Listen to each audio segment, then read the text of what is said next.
Hi folks, it's December the 4th, which means this is the fourth take.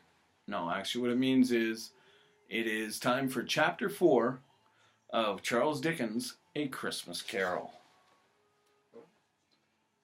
So let's see if we can get it on the fourth take.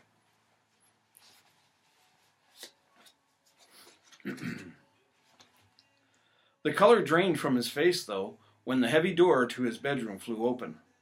There, before him, stood the ghost of his old friend Marley. There was a heavy chain around Marley's waist. It was made of cash boxes, ledgers, keys, and other heavy objects.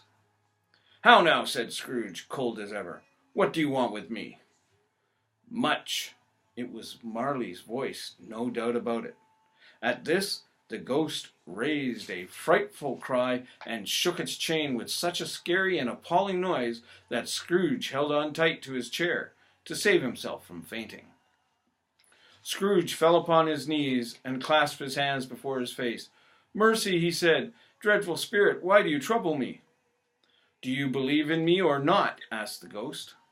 "I do," said Scrooge. "I must. But why do spirits walk the earth, and why do they come to me?"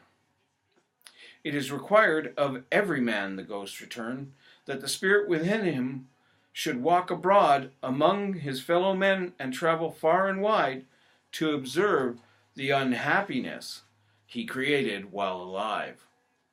"Woe is me!" Again the spirit cried out, and shook its chain and wrung its shadowy hands.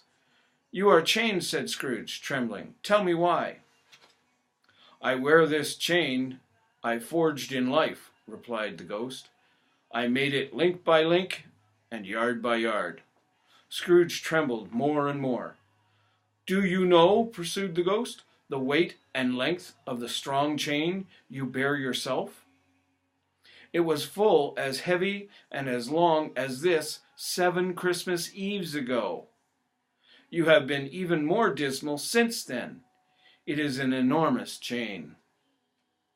Scrooge glanced about him on the floor in the expectation of finding himself surrounded by some 50 or 60 feet of iron cable, but he saw nothing. "Jacob," he said imploringly, "old Jacob Marley, tell me more." "I cannot rest, I cannot stay, I cannot linger anywhere. I have no peace and never have. My spirit never walked beyond our counting house these past 7 years, because in life that is where I spent most of my time," said the ghost. "But you were always a good man of business, Jacob," faltered Scrooge, who now began to apply this to himself. "Business!" cried the ghost, wringing its hands again. "Mankind should have been my business. I should have cared more about people and been more charitable." Scrooge was shaken. And that, ladies and gentlemen, is chapter 4 of A Christmas Carol by Charles Dickens. We'll see you tomorrow for chapter 5.